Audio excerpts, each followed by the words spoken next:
सहज आपल्या मनात असे येईल, गीतेमधला विषय चाललाय.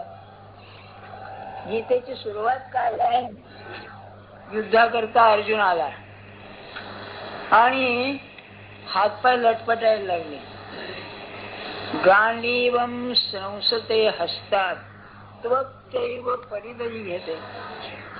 धनुष्य गळून पडलं, कापायला लागला, घाम आला. पॅरालिसिसची लक्षण आहे ती, पॅरालाइज झाला. अरे बर, हरकत नाही. त्याच्यामध्ये हा हटयोग कशाला? रणांगणावरती लढायचं आहे आणि तिथे हा हटयोग, त्याचा अर्थ काय? असं नाही का तुमच्या मनात आलं? अरे भगवान जरी झाले तरी बुद्धीला न पटणारी गोष्ट भगवान कशी सांगतायत?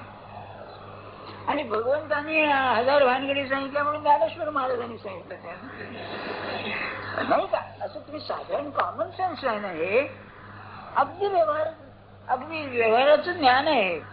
अरे मग तू लढायचं काहीतरी सांग, हे काय? त्याचं कारण आहे. त्याचा रामाची सीता कोण पैकी होत आहे, पण जीवनातला अत्यंत क्रांतिकारक प्रसंग कोणचा? वॉर, लढाई, संघर्ष.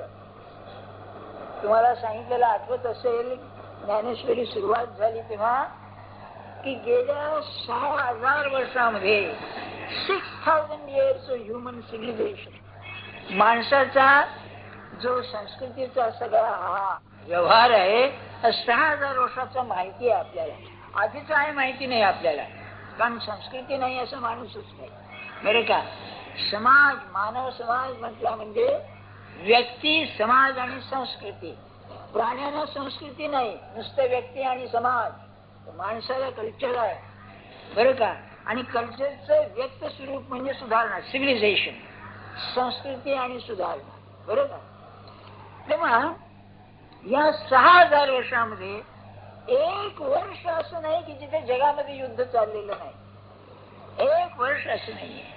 अफगाणिस्तानमध्ये काय चाललंय तुम्ही पाहता ना, हिंदुस्थान व्हायचा संभव आहे. मग काय आहे?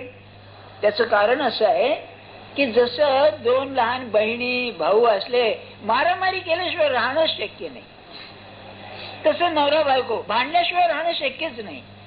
आणि जर भांडत नसतील तर दोष आहे काहीतरी त्यामध्ये. म्हणजे घरी जाऊन भांडणं असं त्याचा अर्थ नाही, बरं का? अहो त्यांनी सांगितलं भांडायला, असं त्याचा अर्थ नाही, पण त्याशिवाय नाहीच. बरं, संघर्ष. कारण काय आहे याचं? याचं कारण असं आहे की माणूस हा व्यक्त स्वरूप आहे. आपण व्यक्ती म्हणतो ना, अव्यक्तातून व्यक्त झालेला आहे. ते काय संस्कृत शब्द आहेत ना, हे जरा समजायला कळलं.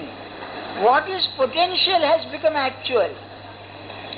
जे अज्ञात आहे, अव्यक्त आहे, ते आपल्या समोर आहे.